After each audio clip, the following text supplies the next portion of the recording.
একটা গল্প দিয়ে শুরু করি। সেদিন ক্লাস 6-এ সুমিতকে ডেকে জ্যামিতি বক্সের জ্যামিতির বড় স্কেল দিয়ে বোর্ডে পাঠালাম। ওকে বললাম, সুমিত, বোর্ডের 4 ধারের দৈর্ঘ্যগুলি মেপে বলো তো।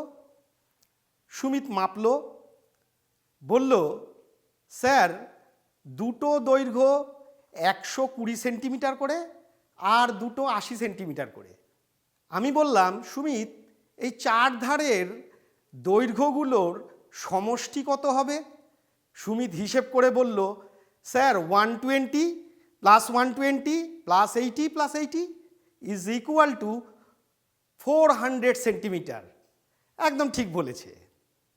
এইবার বন্ধুরা তোমাদের বলি, সুমিত এই যে ব্ল্যাকবোর্ডের 4 ধারের দৈর্ঘ্য মাপলো, যে মোট দৈর্ঘ্যটা পেল, এটাই হলো চতুর্ভুজের পরিসীমা।